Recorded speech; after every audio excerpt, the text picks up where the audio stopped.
Messieurs, bonsoir et bienvenue au 20H Bilingue sur Quinoxe Télévision. Good evening, Innocent.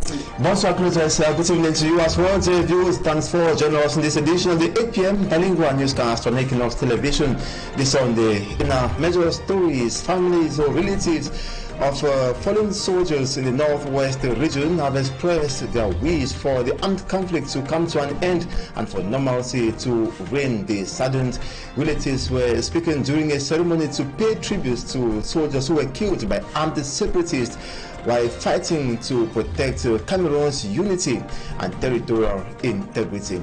And out of the country, the death toll of persons who died in two separate food distribution events in Nigeria has risen to 32, including 4 children.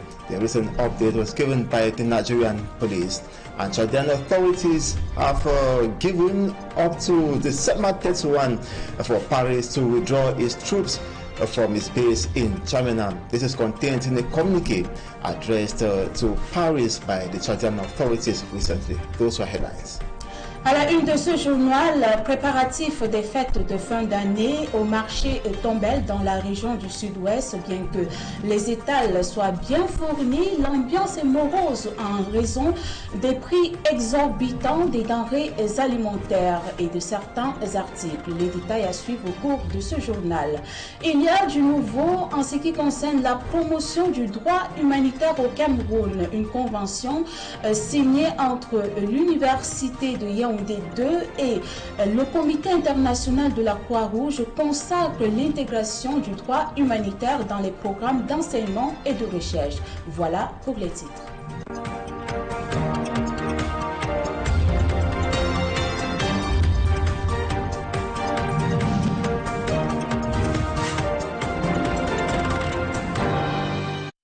Une fois de plus, bonsoir et merci d'honorer le rendez-vous. Des familles aux abois face au projet d'expropriation de leurs terres d'environ 60 hectares au village Ngoma dans l'arrondissement de Douala 3e. Les femmes et quelques notables ont manifesté leur mécontentement en descendant dans les rues de ce village. Les détails à suivre dans ce reportage d'Innocent Abega et Ulrich Ngonomala.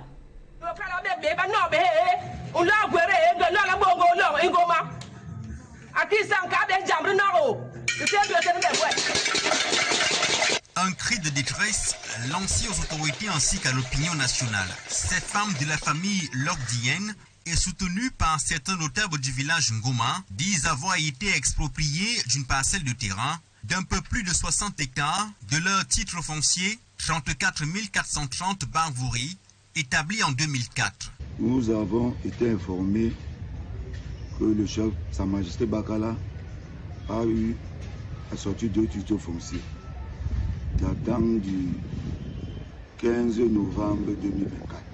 Et son titre de 25 464 a été superposé dans le titre foncier 34 430. Une rencontre va alors se tenir entre les deux grandes familles du village Ngoma pour dissuader le chef d'abandonner ce projet, saisissant également le sous-préfet de Douala 3e pour obtenir un arrêt des travaux. Mais le chef s'est entêté.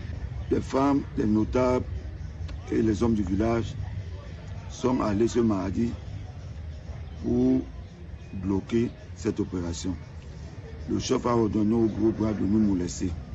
Le chef, Sa Majesté Christian Bakala, que nous avons contacté, fait savoir que le site appartient à la chefferie au regard des tombes royales et a obtenu ce terrain par rétrocession puisque déjà inclus dans le domaine privé de l'État. Quand j'ai pris les rênes, je n'étais pas au courant que une famille du village avait déjà fait une demande de rétrocession de 99 hectares et 2 additifs, 80 hectares en tout.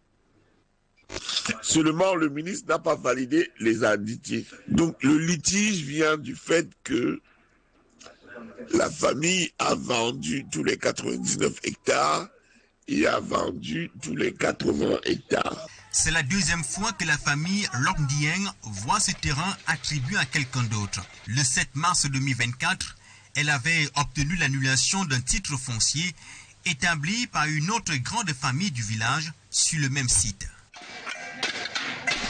Au village Mbouamba-Koko, toujours dans l'arrondissement de Douala 3e, les occupants des parcelles au lieu-dit Le Procéry s'opposent à une opération de régularisation entamée sur leurs parcelles par l'un des membres de la famille Nembe qui revendique la propriété de ces terres. Les précisions dans ce reportage de Steve Eboulé, Josiane Gok et Kevin Tchogo.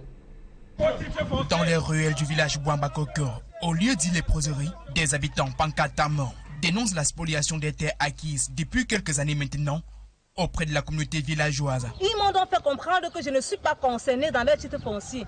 Mais grande est ma surprise, vers 15 h, lorsqu'ils font la levée de mon voisin qui est concerné dans leur titre, ils entrent dans mon domicile et ils commencent à me serrer et autres.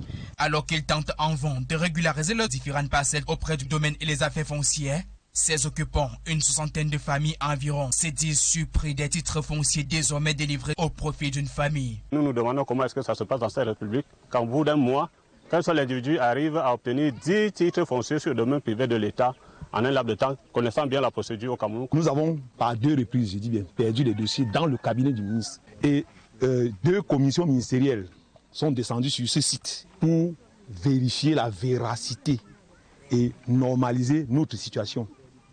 Des 2 commissions ministérielles, jusqu'à ce jour, nous n'avons pas eu de suite.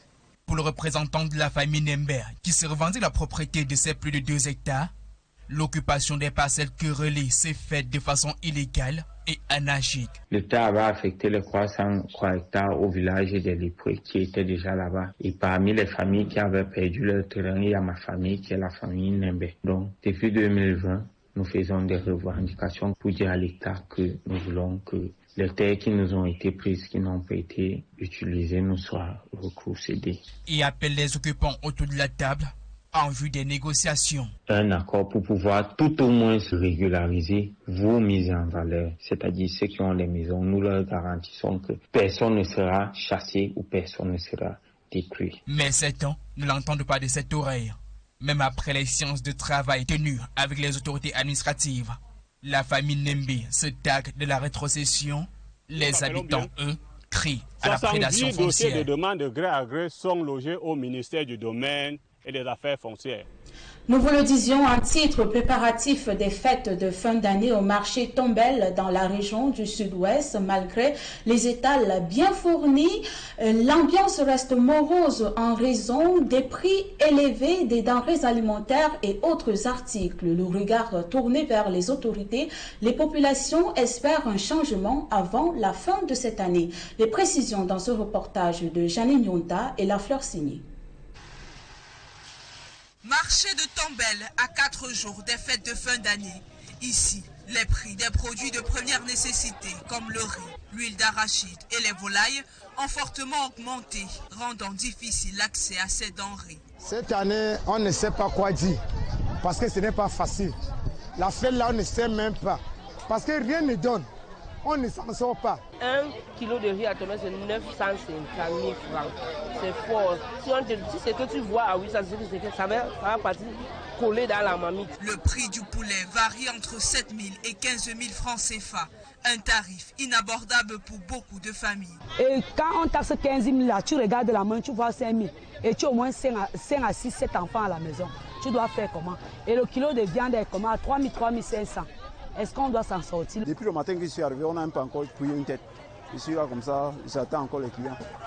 Je ne sais pas si c'est à des minutes que les clients vont venir, je ne sais pas. Les vêtements et les chaussures ont également doublé en prix et les acheteurs se font rares. Les commerçants peinent à vendre, tandis que les familles déjà en difficulté n'envisagent pas de dépenses festives. Nous avons nos plantés ici au marché, mais on n'arrive pas à vendre. Voilà, tu viens avec le planté de 2500, on te donne 1000 francs. Où est l'argent de poisson? Où est l'argent d'huile? Où est l'argent d'acheter l'habit de l'enfant? Il n'y aura pas. Le pouvoir d'achat a considérablement baissé et beaucoup redoutent de ne pas pouvoir célébrer les fêtes comme prévu. Je fais souvent l'effort que si on trouve que je vais manger à la maison, je serai vraiment content. Donc le Cameroun est cher. Nous sommes en train de souffrir. Moi, je ne suis pas sûr si mes enfants vont alors porter les habits. Et si mes enfants sont que les orphelins, la maman même ne vit même plus. Après plusieurs années d'exode dû à la crise anglophone, l'esprit de fête semble bien loin. Regard tourné vers les autorités administratives, les populations espèrent des solutions rapides face à la vie chère. Il y a du nouveau dans la promotion du droit humanitaire au Cameroun. Une convention signée entre l'Université de Yaoundé 2 et le Comité international de la Croix-Rouge consacre l'intégration du droit humanitaire dans les programmes d'enseignement et de recherche. Les précisions dans ce reportage d'Élisée Bogba et Marcelin Gansop. Au cœur de cette convention, la volonté manifeste des deux parties de promouvoir le droit international humanitaire. Le contexte actuel marqué par diverses crises commande que les offres de formation et de recherche s'orientent dans ce sens. Nous signons une convention avec le CICR pour la promotion du droit international humanitaire. Comme vous le savez, notre continent, l'Afrique, est accablé en ce moment par de nombreuses crises, par de nombreuses guerres. Et dans ce contexte-là, il est juste et bon que les universités se préoccupent de cette question-là.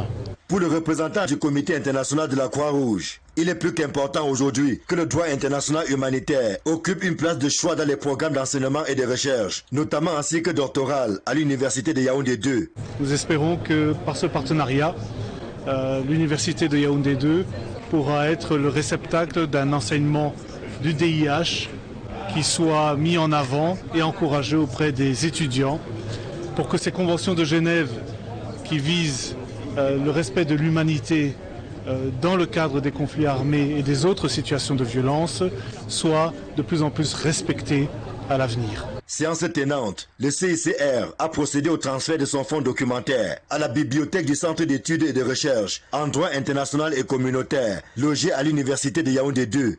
Que nous puissions former ceux qui, sur le terrain, vont aider à gérer ces crises-là, intervenir entre les protagonistes pour aider les États à faire face à cette dynamique nouvelle. Voilà pourquoi ce partenariat nous semble indispensable. D'autres dotations vont suivre, notamment pour améliorer les capacités de recherche numérique du dit centre, avec lequel le Comité international de la Croix-Rouge collabore depuis de nombreuses années. Berthois est sur le chemin de devenir une ville plus propre et inclusive. Un projet récemment lancé, initié par la Fondation Friedrich Ebert, a pour objectif de promouvoir une gestion rationnelle des déchets urbains. Les précisions dans ce reportage de Benjamin et Sam à Berthois. C'est un projet fort novateur dont l'ambition est de faire de Berthois une ville juste et inclusive. Le projet Just City, c'est un projet développé par la Fondation Friedrich Ebert avec notre partenaire sur le continent. Ça, c'est pas juste un projet qu'on a fait ici au Cameroun, mais aussi dans les autres pays de projets comme la Kenya, la Tanzanie, l'Afrique du Sud, le Ouganda, le Madagascar. Et c'est l'idée d'avoir un développement de villes où tout le monde peut habiter d'une manière juste et ensemble. Le point d'ancrage du projet Just City reste ce changement positif attendu dans la gestion rationnelle des déchets, tout en impliquant tous les acteurs d'une ville juste. Ici au Cameroun, on a choisi de traiter les questions de déchets, mais aussi dans les autres pays, on a regardé les questions de transport, des logements, parce que bien sûr, ce sont des points et des situations clés. La gestion des déchets, vous savez, qui est un volet très important. Et vous savez, pour qu'une ville attire des personnes, il faut que cette ville soit propre. Et vous savez, la propriété va avec la santé et tout ça. Et ça fait que la Fondation Friedrich vient nous sensibiliser, nous donner de bonnes pratiques et pour que chacun contribue à faire de Berthois une ville propre. Le concept de ville inclusive vise aussi à prôner l'égalité homme-femme dans un cadre assaini, toute chose que souhaite l'autorité administrative. This is one of the great pillars we are organizing in this city. And I want to say great pillar in the sense that it comes in squarely within the missions of our government. Après ce lancement, reste que la Fondation Friedrich Ebert, la communauté urbaine de Berthois et les autres acteurs se mettent résolument au travail pour une ville juste et inclusive. Eh bien, c'est avec ce reportage de Benjamin et Sam que nous mettons un thème à la première partie de ce journal. La deuxième partie est avec vous, Innocent Nazi. Right, Curtis, thank you. Good evening once more to you, dear viewers. Thanks for staying with us for the second segment of this newscast. Massa Buteng, principal of Government's Bilingue High School, Konjok, in the Kam Division of the Littoral region, is disappointed with the poor performance this first term. He urges parents not to buy a Christmas gift for children who have failed the first term examination. According to him, had it was an official examination, then Government's Bilingue High School, Konjok, would have carried a basket of disgrace. Immaculate Fogwe tells us more. In a loud and disappointed tone, the principal of Government Bilingual High School Konjok in the Kam Division, Littoral region, calls on parents not to offer Christmas gifts to their kids. The principal's anger stems from what he qualifies as poor performance of students. We registered very poor results this first term. Those in Lower Sith recorded a 15% success rate. This means the situation is critical. If this was an official exam, that means everyone will fail. I am calling on parents whose children did not perform well this first term not to offer them Christmas gifts. I am really disappointed.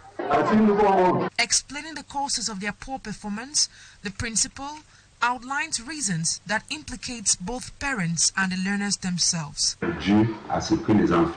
A lot of these kids don't have textbooks.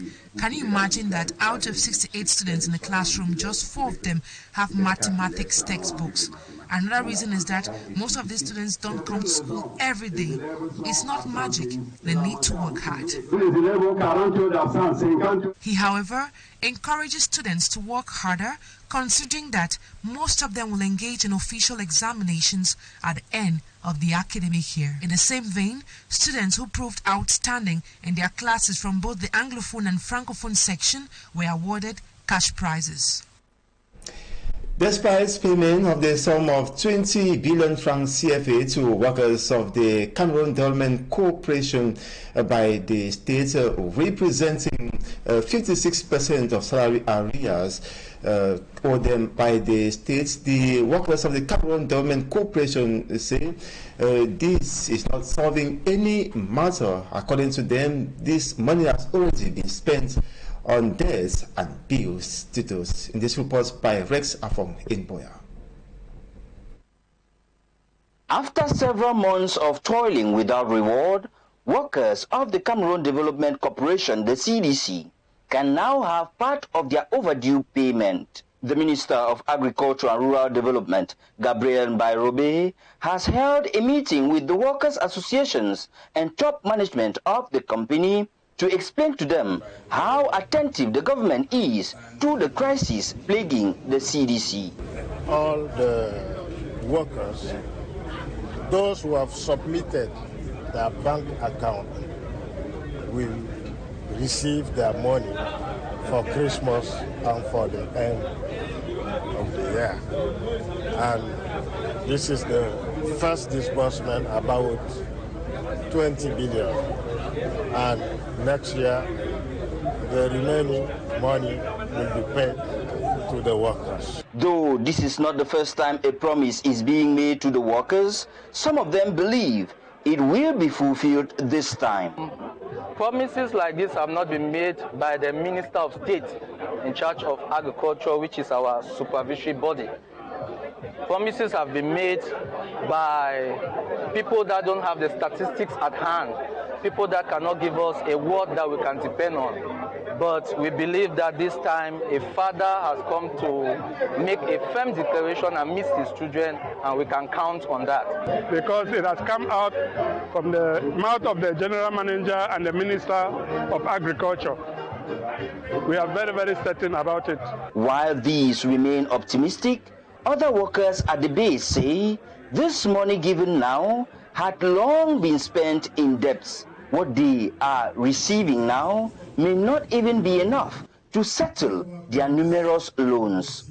The money that Minister just announced, we have already used that money because our landladies, they are waiting for us to come back and settle our bills. We have a lot of pending bills.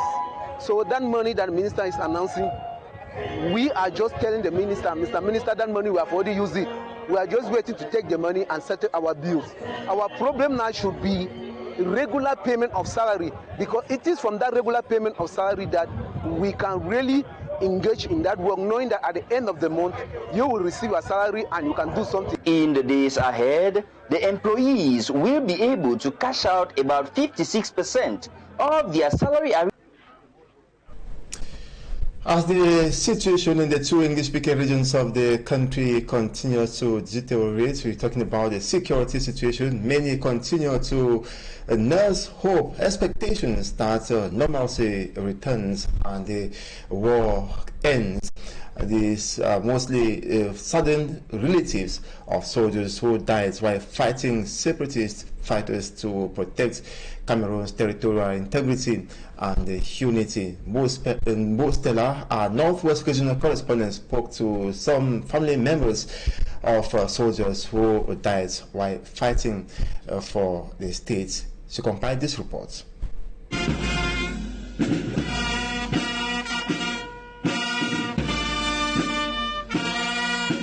In Cameroon's northwest region, where nature's beauty contrasts with the scars of war, a ceremony has been held to honor defense and security elements who gave their lives protecting Cameroon's territorial boundaries threatened in the northwest and southwest regions by the actions of separatist fighters. We want to commemorate our personnel who died on the field. And the message is to encourage those who are alive and to tell them that even though we lose people, we should continue to fight. And we ask them to have courage. The defense and security elements were not just soldiers. They were sons, daughters, brothers, fathers and mothers. Each wreath laid here represents lives lost in the service of a country that seeks to achieve peace. To remind those who died and to tell to the family who lose the members of the family that we are together. And we will never forget them, and all the time they are in our heart. For the families who have lost so much, the ceremony is not only a tribute to the fallen, but a desperate plea for an end to the violence. I'm very satisfied for this ceremony in honor of our fallen soldiers, and I can feel myself in peace because the nation is very grateful to our parents, to our brothers, and to all the soldiers who lost their life. The two-part ceremony featured a strictly military tribute to the fallen and an ecumenical service at the command post of the 5th Joint Military Region, where those present prayed for peace in the northwest and southwest regions. In all security news out of the country, the Nigerian police has said this Sunday that the death toll from stampedes during two separate Christmas charity events has risen to 32. Among the victims are 4 children. The death included 22 people in southeastern Anambra State's Okija town, where a philanthropist had organized a food distribution. 10 others died in the capital Abuja during a similar church-organized event. The stampedes have prompted growing calls for the authorities to enforce safety measures at such events as the country grapples with the worst cost of living crisis in a generation. In the meantime, Nigerian police have also mandated that organizers obtain permission prior to holding such charity events. And also in Chad, Chadian authorities have in a communique addressed to Paris demanded the total withdrawal of all French troops from its base in Jamena by December 31st. This comes as another setback for France that was planning to begin repatriating its soldiers from Tuesday, although sources suggest negotiations were underway for a gradual withdrawal ending in March. Now, Paris has had to speed things up, sending the first 122 men back to France on Friday afternoon. The situation in Chad has evolved rapidly. Relations between Chad and France went sour when 40 Chadian soldiers were killed in an attack by Boko Haram insurgents on a military post in the Lake Chad region in October. The Chadian government accused France in particular of refusing to provide information and assistance following the violent attack. Paris' failure to help angered Germany, which demanded the withdrawal of French troops from Chad, ending the Chad-France Defense Pact. And that's where we draw a curtain on this edition of the 8 p.m. Bilingue newscast on Quinoxe Television. Thanks so much for watching. Stay posted to more interesting programs on Quinoxe Television. Bye-bye. Claudia, have a good day. Thank you very much, Innocent Azé. Madame, Messieurs, c'est ici que nous mettons un thème à ce 20h bilingue sur Quinoxe Télévision. Merci pour votre fidélité. Nos programmes se poursuivent. Excellente soirée.